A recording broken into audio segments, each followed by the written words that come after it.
वासियों को इतना समय नहीं है।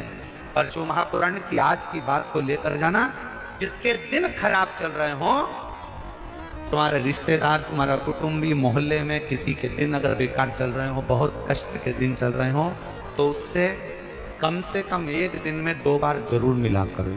क्यों? उसके दिन भले खराब चल रहे हैं और एक न एक दिन मेरा बाबा उसका हाथ पकड़कर उसको उन्नति की सीढ़ी पर जरूर चढ़ा। अगर किसी के दिन खराब चल रहे हैं तो उससे 2 बार मिलो। अगर किसी का स्वास्थ्य खराब चल रहा है तो उससे 3 बार मिलो। चिंता मत करना, छोटी सी बीमारी है, ठीक हो जाओगे। चिंता मत करना, ऐसी बीमारियां तो आती रहती है, टेंशन मत लो। किडनी खराब हुई है, लीवर बेकार हुआ है, शुगर हो गई है, थायराइड हो गया, कैंसर हो गया, क्यों चिंता करते हो? 3 बार मिलो। किसी के दिन खराब चल रहे हैं तो 2 बार मिलो, किसी का स्वास्थ्य खराब है तो 3 बार मिलो।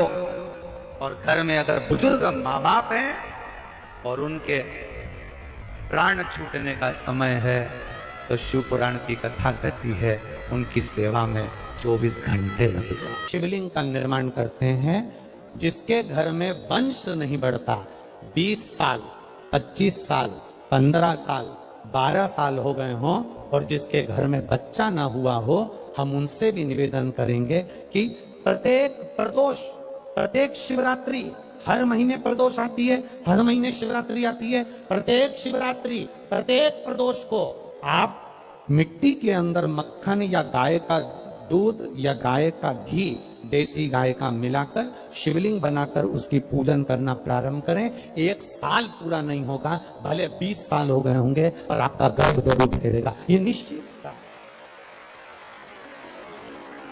भले 20 साल हो गए, 22 साल हो गए, 25 साल हो गए, डॉक्टर ने मना कर दिया नहीं होगा, फिर भी आप बाबा पर भरोसा, बोल बम का नारा है,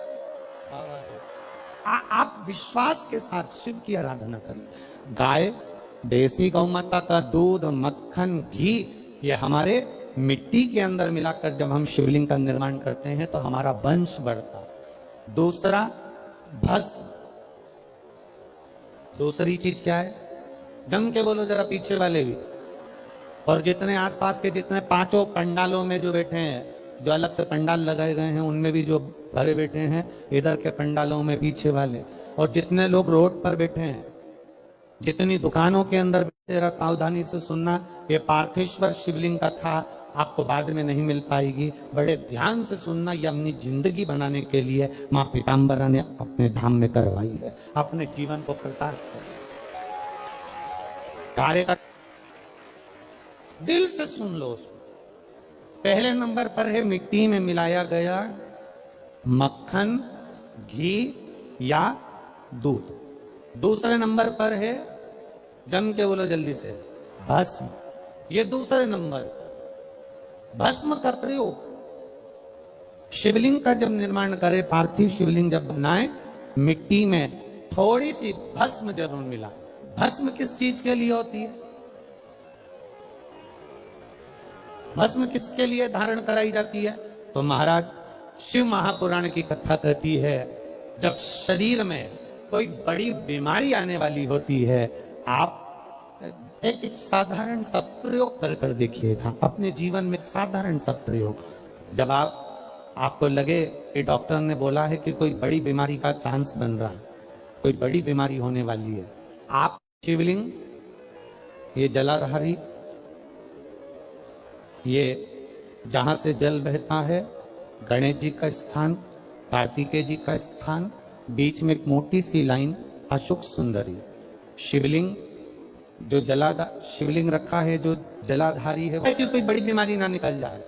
अल्ट्रासाउंड करा रहे हैं, एक्सरे करा रहे हैं, उससे पहले घर में अगर थोड़ी सी भस्म रखी है, उस भस्म को जब आप जल चढ़ाने के लिए शिव जी के मंदिर में जाओ, हॉस्पिटल में दिखाने के लिए जांच कराने जाओ, उससे पहले एक काम जरूर करना, शंकर भगवान का जहां शिवलिंग रखा है, उस शिवलिंग के पास में भस्म का लेपन कर कर देवादिदेव महादेव पर 1 लोटा जल समर्पित कर कर उसी भस्म को अपने कलेजे पर, अपने हृदय पर लगाकर देवादिदेव महादेव का पंचाक्षर मंत्र नमः शिवाय, षडाक्षर मंत्र ओम नमः शिवाय या श्री शिवाय नमस्तुभ्यम बोलकर फिर आप जांच के लिए चले जाओ, कोई बड़ी बीमारी तुम्हारी जिंदगी में निकल ही नहीं सकती। भस्म भस्म हो, भस्म का काम क्या?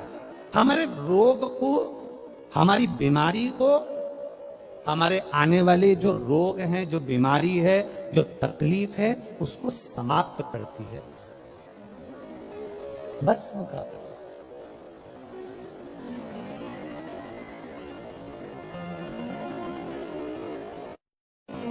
शिवलिंग का निर्माण कर रहे हो, पार्थिव शिवलिंग का, उसमें थोड़ी सी भस्म हमारी बीमारी को हर लेती है, थोड़ी सी भस्म हमारी तकलीफ को हर लेती है।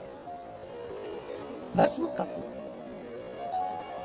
शिव के शरीर से, भगवान देवाधिदेव महादेव के तन से लगी हुई भस्म साधारण नहीं है। भस्म को चढ़ाने वाला भी साधारण नहीं होता और भस्म को लेने वाला भी साधारण नहीं होता। पार्थिव शिवलिंग का निर्माण करते समय दो चीजें ध्यान से अवश्य मिलाएं। पहला माखन, घी, दूध, दूसरा भस्म, दूसरा भस्म धारण भी करना चाहिए।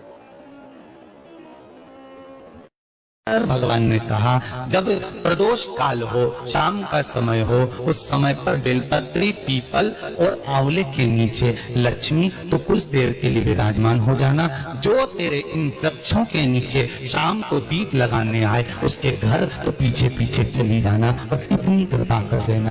बुधवार की प्रदोष पड़ती है, उस प्रदोष पर, प्रदोष काल में अगर एक आधी चम्मच भी गौ माता का दूध मिल जाए, एक छोटी सी कटोरी में सीधे हाथ में दूध और उल्टे हाथ में दूध, जल का पात्र या उसी पात्र के ऊपर दूध का पात्र रखकर हाथ में लेकर जो शंकर के शिवालय में देहली पर खड़ा होकर शंकर से अपनी कामना कर कर शंकर के मंदिर में जाकर दूध अशोक सुंदरी वाली जगह पर चढ़ाकर जल शंकर के शिवलिंग पर जो समर्पित